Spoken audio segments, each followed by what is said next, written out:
La licence, le master, le doctorat, le professorat, ce sont des diplômes de différenciation. Sinon qu'après le bac, vous avez déjà fini l'école. Quand vous avez déjà le bac, baccalauréat, sachez que vous avez déjà fini l'école. Maintenant, vous entrez à la quête ou d'un titre ou d'un diplôme de différenciation. Pour ceux qui vont à la quête des titres, vous allez comprendre qu'on appelle, là où on va prendre des titres, on appelle ça les écoles. Vous avez école de magistrature, on sort magistrat, officier supérieur. École d'armée, on sort officier, tel tas de choses. École de médecine, on sort médecin. École d'instituteur, on sort instituteur. École d'enseignement, on sort... Tout ce qui donne un titre dans le système français s'appelle une école. Maintenant, lorsque tu finis dans ces écoles et que tu as déjà pris un titre, la plupart des temps, les écoles te permettent d'avoir directement un emploi. On te forme à devenir un employé. On te forme à devenir un travailleur dans un domaine précis. C'est pour ça que les écoles existent. Maintenant, lorsque tu as fini dans ces écoles et que tu dis que, bon, moi, je veux me différencier, je pars donc maintenant à l'université pour aller chercher peut-être un master parce que tu peux sortir peut-être administrateur, c'est niveau peut-être licence, tu vas chercher le doctorat à l'université.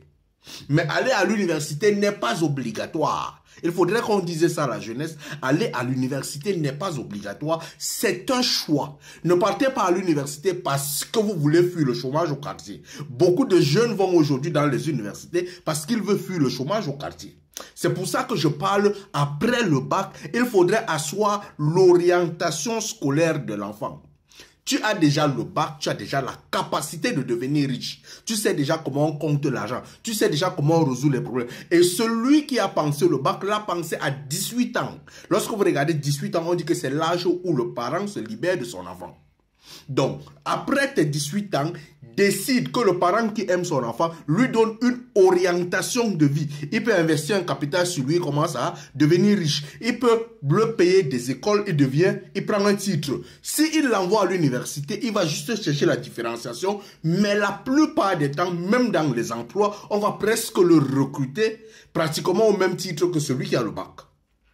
Maintenant, il y a d'autres types qui permettent, il y a des formations professionnelles.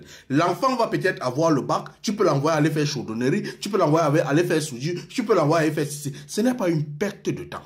C'est le travail à devenir riche. Parce qu'il a la compétence que ceux qui ont le CEPE, ceux-ci n'ont pas. Lui, il a la compétence d'un cerveau évolué. Donc, même s'il va faire la même formation que quelqu'un qui a le CEPE, étant donné qu'il a une compétence d'un cerveau un peu plus avancé, il est capable de pouvoir créer une entreprise, de pouvoir gérer ça.